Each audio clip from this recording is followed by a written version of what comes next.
Isang malaking sampal ang inabot ng kongresistang si Castro, Luistro at ilang pang mangbabatas na pilit ginigisa at pinipiga ang Commission on Audit patungkol sa report ng paggastos ni VP Sara nung ito pa ang kalihim ng Department of Education. Sa nasabing official statement ng Commission on Audit, pinatunayan nila na hindi naging mali ang paggastos ni VP Sara at ito'y naaayon sa framework ng kanyang ahensya kaya't binigyan nila ito ng unqualified report, good observation and recommendation o ang marka na highest audit rating mula mismo sa Commission on Audit patungkol sa annual report ng ahensya noong pinamumunuan pa ito ng Vice Presidente.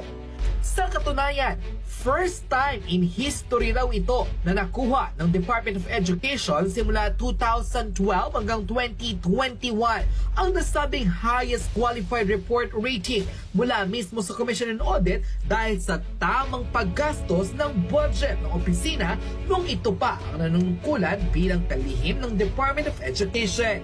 Pinatunayan rin ito ng kasalukuyang DepEd Secretary na si Sani Angara kung saan pinagtibay na bago niya makuha ang nasabing transparency report mula mismo sa Vice Presidente, marami na siyang naririnig na maayos ang naging pamamahala nito maging ang pagbabudget ng ahensya patungkol sa mga gastusin ng iba't ibang departamento ng kagawaran ng edukasyon. Narito pa isa sa mga ebidensyang magpapatunay na mali ang di-umano'y akusasyon ng ilang mga mambabatas kay VP Sara.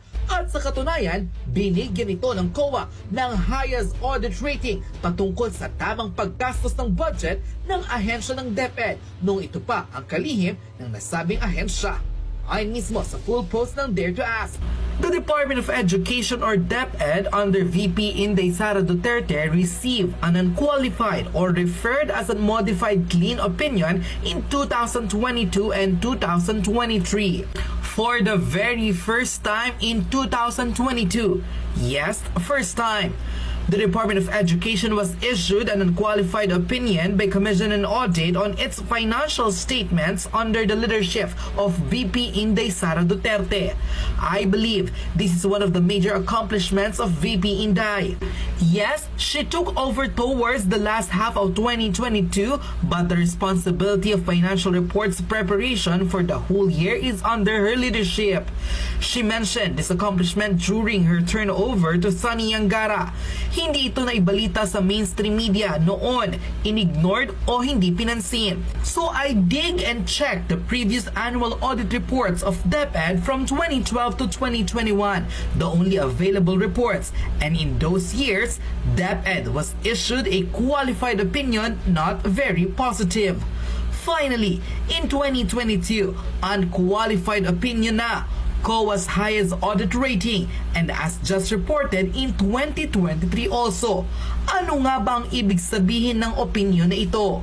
An unmodified opinion, also referred to as unqualified opinion, is issued when the auditor concludes that the financial statements are prepared in all material respect in accordance with the applicable financial reporting framework. Meanwhile, a modified opinion includes qualified, adverse, and disclaimer of opinion is issued when the auditor concludes that based on the audit evidence obtained, the financial statements as a whole are not free from material misstatement or is unable to obtain sufficient appropriate audit evidence to conclude that the financial statements as a whole are free from material misstatement. Ang mga COA audit issues po ay normal ito sa bawat ahensya. These are action items nila. Kung titingnan mo ang report na ito, nakalagay ang observation and recommendations. And this is also being monitored by COA every year kung na-actionan na ba ng agency. Ang problema kasi ng mga mambabatas at biased mainstream media, ginawa nila itong pang-atake kay VP Inday in a malicious way. Una, malicious at may slantang anggulo ang pagbabalita nila. Dapat tayo'y huwag agad maniwala. We should check ourselves mismo. Sila sa Congress marami rin silang audit issues. May millions and billions in amount din.